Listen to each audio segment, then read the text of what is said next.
Coucou, je finis mon Ferrero Rocher là. Salut toi.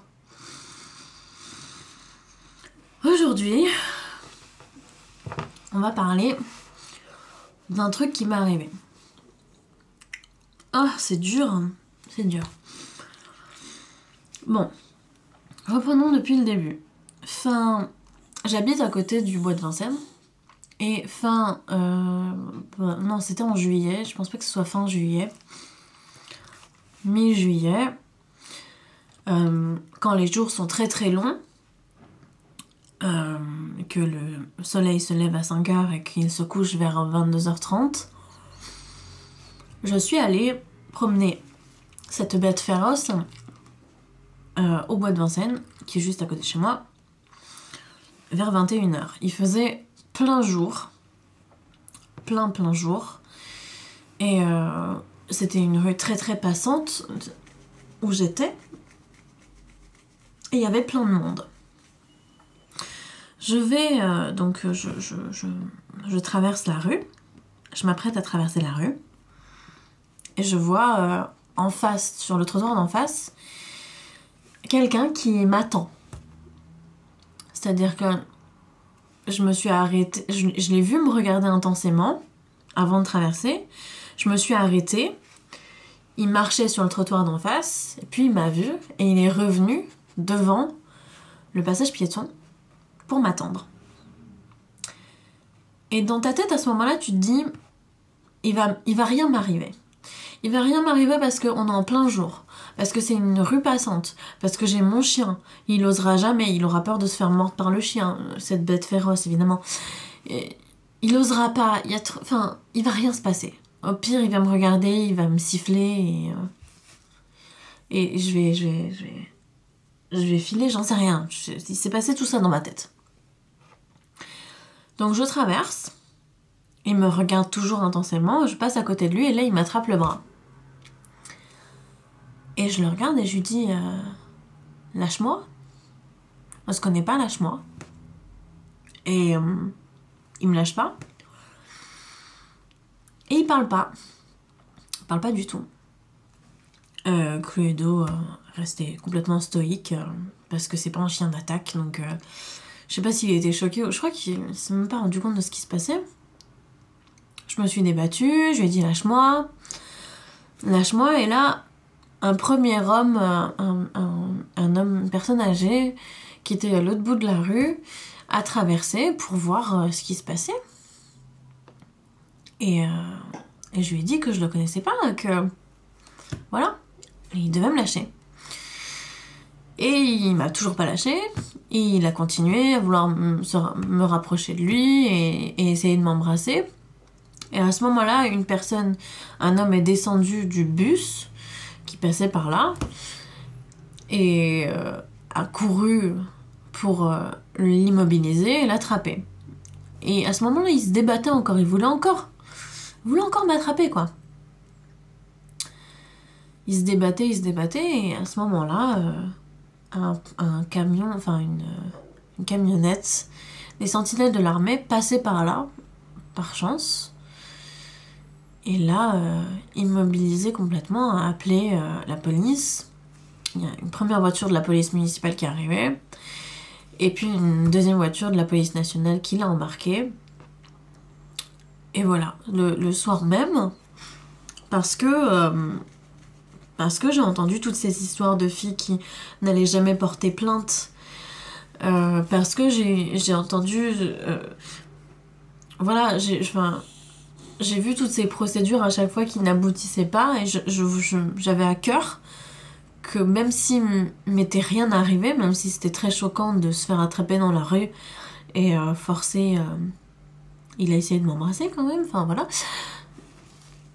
C'est quand même une tentative d'agression sexuelle. J'avais à cœur d'aller jusqu'au bout de cette procédure. Et si je raconte cette histoire aujourd'hui, c'est parce que je veux que les filles qui se font agresser et qui ont peut-être eu moins de chance que moi, parce que moi il m'est rien arrivé, ces filles-là, elles sachent ce qui se passe.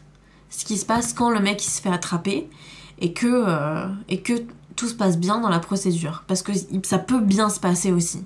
On parle d'à chaque fois quand ça se passe mal, et je veux qu'on parle de quand ça se passe bien. Donc, je suis choquée, je dépose... Il y avait une femme qui était là avec moi et qui m'a raccompagnée chez moi. Donc c'était très gentil de sa part, qui m'a laissé son numéro de téléphone si jamais j'avais besoin de quelqu'un. J'ai laissé le chien à la maison et je suis allée directement au commissariat de police. Commissariat dans lequel j'ai attendu 1 heure pour porter plainte. Parce qu'ils étaient en train d'interroger mon agresseur, qui était mutique, qui vraiment ne parlait pas du tout. J'ai attendu 1 heure, j'ai été très bien reçue par les policiers, qui m'ont proposé de l'eau parce qu'il faisait très chaud ce jour-là, qui ont essayé de me faire parler, mais c'était vraiment pas la bonne stratégie pour quelqu'un qui est choqué. Et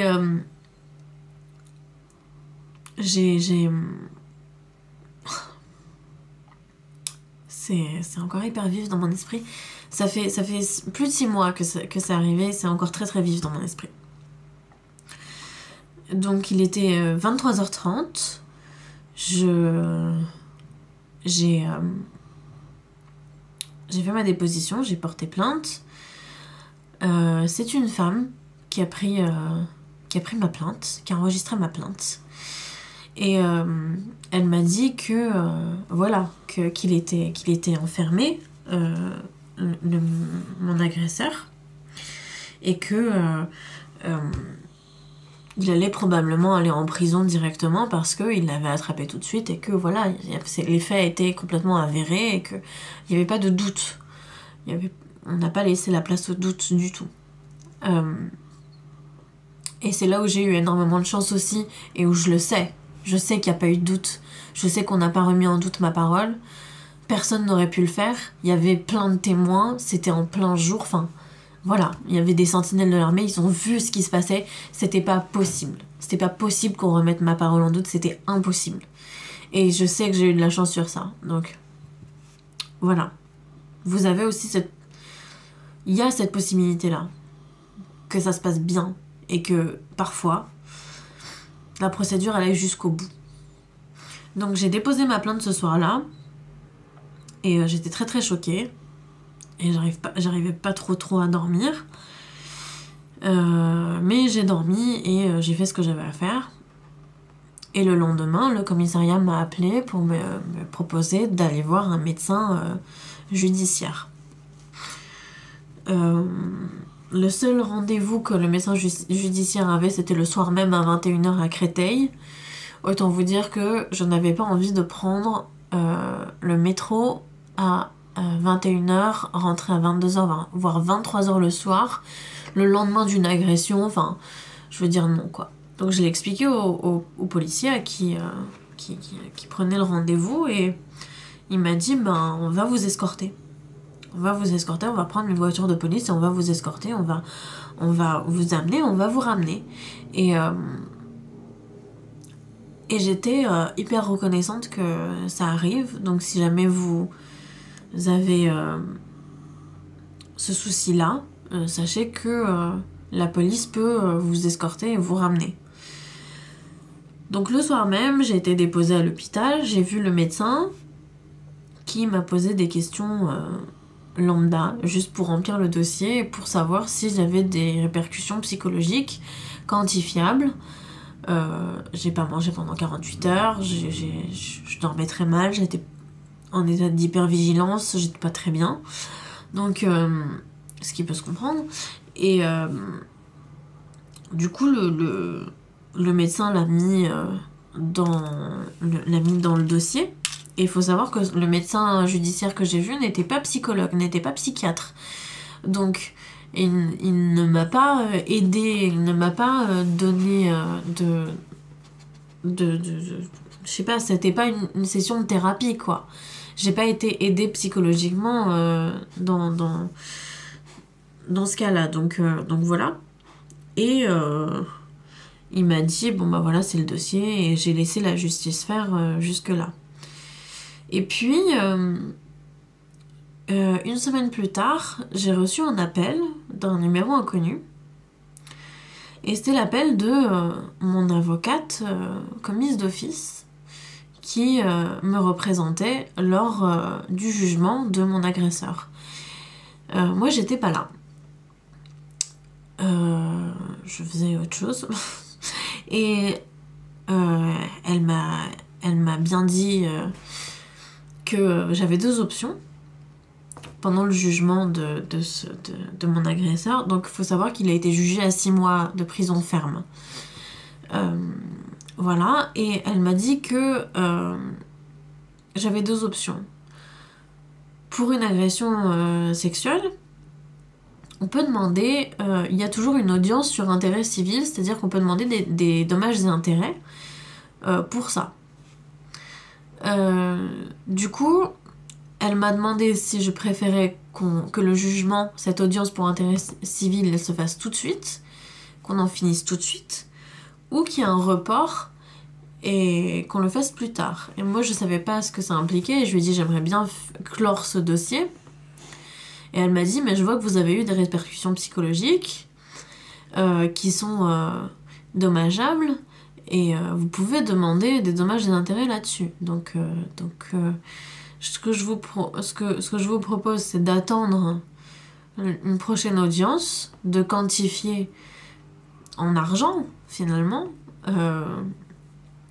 les dommages qui vous ont été faits, et puis de revenir devant la cour avec des preuves, quoi, de ces dommages psychologiques.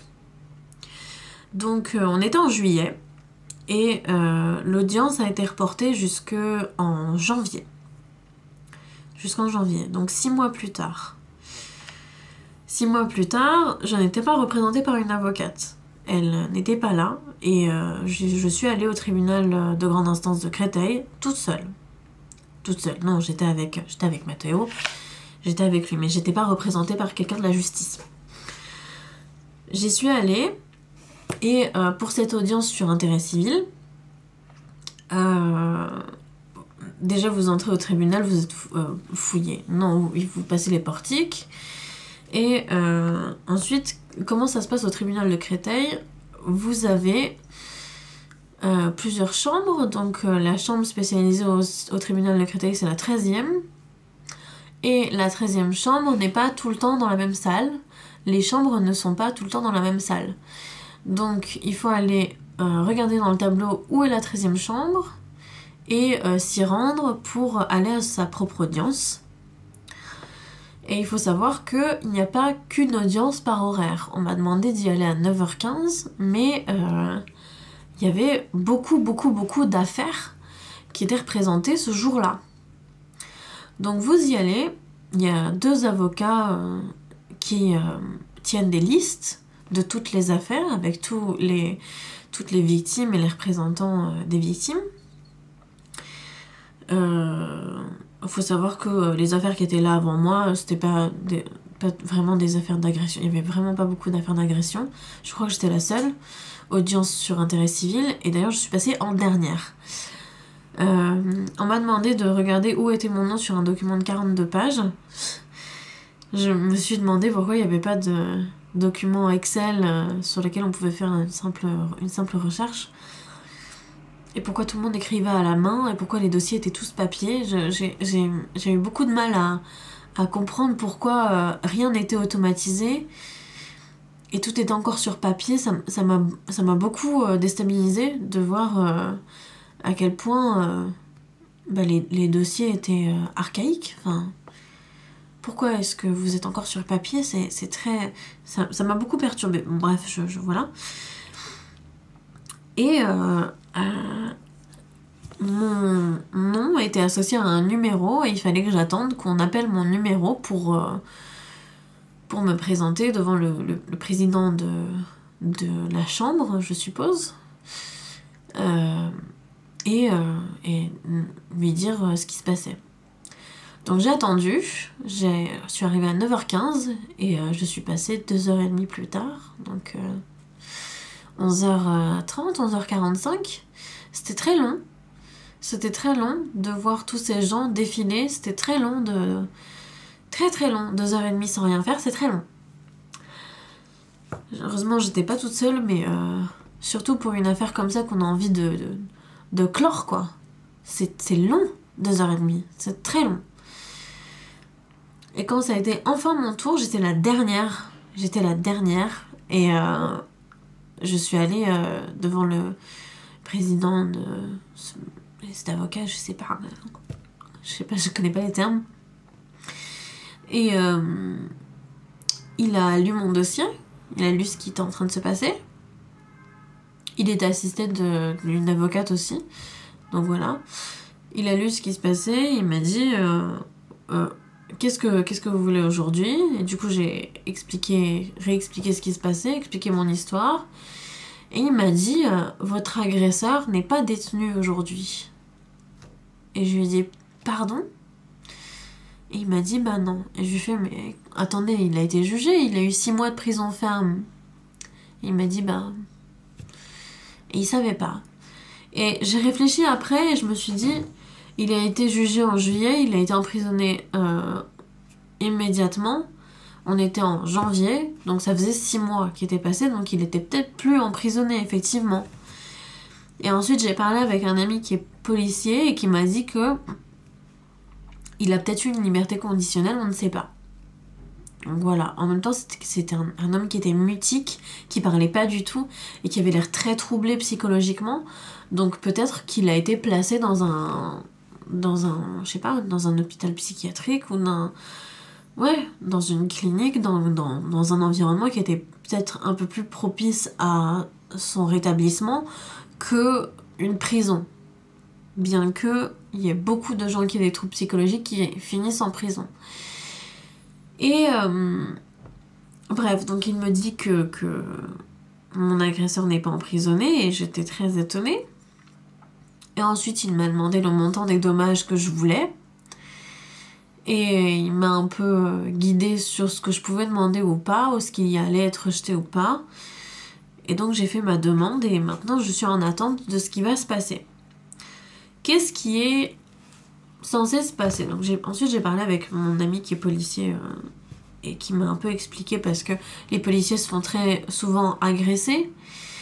Et du coup, quand ils sont agressés et qu'ils ont des agressions physiques, eux aussi ils portent plainte évidemment.